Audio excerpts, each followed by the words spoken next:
Hi there and welcome to the penultimate part of the Amstrad football game A to Z. We're taking a look at Mundial Futbol, which is a Spanish game and roughly translates to world football in English. There's a very nice intro sequence here, and we're going to cut straight to the football action. There's quite a few options and stuff, and you have to sort of wait for the results of the other team, so we're going to cut straight to the chase. Start the match. I'm England and it's versus Ireland. England's in the blue for some reason. And as you can see, it's looking rather nice so far. It looks fairly similar to Emilio Butegano Futbol, another Spanish release from 2 years previous to this. This was released in 1990 by Microsoft. And we've already got a penalty. And as you'll find in this game, a huge number of fouls get committed by the computer and lots of bookings. And we've scored from the penalty. This game's really rather fun. It's still a little bit slow and choppy, but not as bad as Emilio. I think it's helped matters by having a sort of a larger pitch and smaller sprites. We'll just fast forwarded there. There's another goal from me. Some really cool stuff in this game. Passing's really easy. Obviously got all the fouls and free kicks and bookings and sendings off. Throw-ins are present. And as you can see there, passing's really simple, goes straight to your players. Goalkeepers are pretty decent. They're quite hard to beat. So this game's not particularly easy, but I'm just going to show you here that you can even do swerve shots. Watch this. Swerve and chip. Oh, it's awesome. I really like this game, so I'm going to give this 7.5 out of 10. We're keeping these quite short. I want to fit these into 10 parts, so we're going to do about 2 minutes per football game. And this is Beardsley soccer,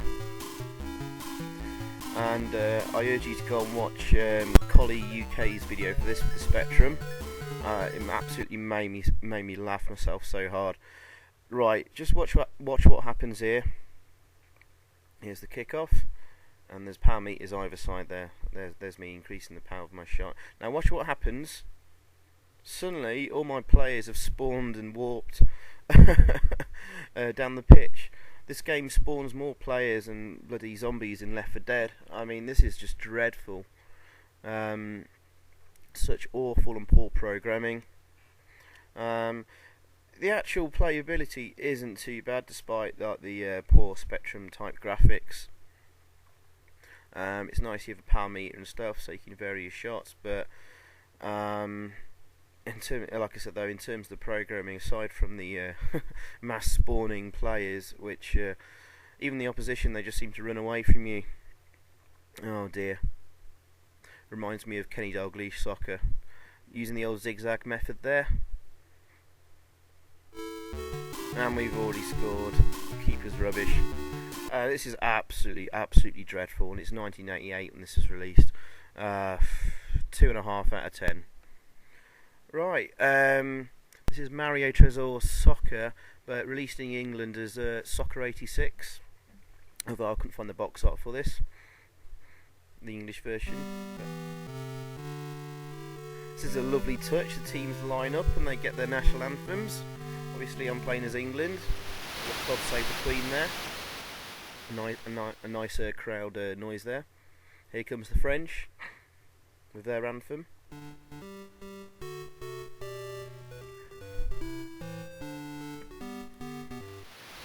As you can already tell, it actually looks and feels very, very similar to the classic international soccer on the Commodore 64. Although it's not quite as good. But this is still rather fun actually, and considering this was released in 1985, when you compare it to like the awful games like Am Soccer and Glenn Hoddle Soccer released at the same time, this is light years ahead of them. And yeah, it's all good fun all in all. Only problem is when you have the ball, obviously they adjust the speed to make it fair, but they made it too slow while you're on the ball, and it makes the game really, really difficult. And that's a major gripe in this game. As you can see there though, it's got throw-ins are all there. I think goal kicks and corners and stuff like that. And I think the goalkeeper's fairly decent as well. He does dive for the ball. Yeah, we've just got a goal kick there, which you often just spoon out to the opposition player. Oh, he's taking a decent shot there. Goalkeeper dives, but it's just gone out of play. Right, okay, let's forward on a bit. I didn't manage to score a goal on this. The computer does though. Keeper saves, but the computer gets a rebound in. Some strange crowd noises there. I think that's probably a little bug in the game. Anyway, it's good overall. I'm going to give that 7 out of 10. Right, Street Cred Football from players. Some nice title screen music there. And what you've got to do is choose 5 players for your team. And to be honest with you, I'm not even sure if it makes any difference to the playing ability which 5 you choose. I've not noticed anything after a few games, so this seems like a complete waste of time. And the computer's just choosing their players now.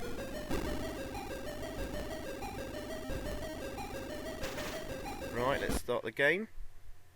And yeah, not looking very good so far. Monochrome graphics. Come on, the Amstrad can do a lot better than that with our lovely colour palette available to us. Alright, I'm playing from bottom to top in the white strip. And I've just run the ball all the way up the pitch, unstopped, and just ran it straight into the goal. What a pile of garbage. I'm sick of football games you can do that on. And it doesn't seem to get any more difficult in the game, so to be fair, it is a budget release, and sort of the play mechanics are okay, but it's still very basic and still very crap. 4.5 out of 10, and there's another goal for me. Right, I've had enough. Let's move on to another very similar game.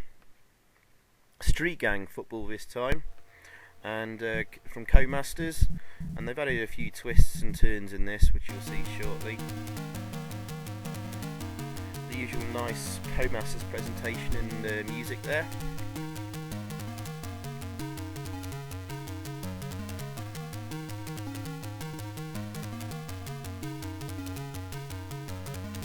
Now, if you remember from the first video, the very first game featured in that was 11-a-side football from Codemasters, and pretty much all this is just it's exactly the same game but reskinned and put into a street football match like this. Yeah, there you go.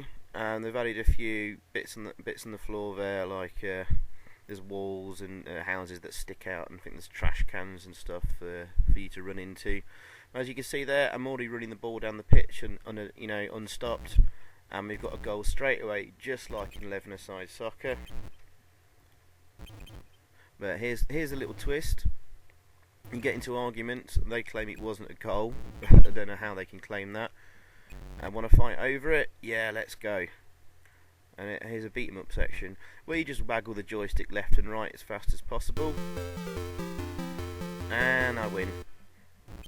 Which basically means the decision goes my way and I get a goal. So, I mean, 11-a-side soccer was already really pants, and this is very little improvement over it. So 11-a-side soccer, I think originally I gave it 4 out of 10. I'll slightly increase it for this game. I'll give it 4.5 out of 10. And oh, okay. And the game's crashed. We're stuck on the wall. I mentioned before that the last game was full of bugs. This ain't any different. We're stuck there. What a pile of garbage. Awful. Next, Supercup Football by Hewson. Released in 1990, but quite a rare game actually. I never saw it at the time in any shops or anything like that. I found very little about the game on the internet. Here we go, we've got a top-down point of view, sort of kick-off styly, but the ball stays glued to your feet. and yeah, I think it's fairly apparent so far that the game's pretty crap and it's pretty confusing. The ball's always a few yards in front of you, so it's kind of hard to work out who's got the ball and what's going on, especially when you've got players crowding around you. Oh dear. It is a budget release, but still, you know, there's no excuse really for a pile of crap like this. Let's forward it on. Let's see if we can score.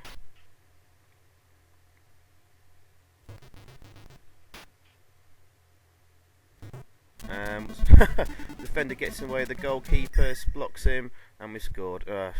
4 out of 10.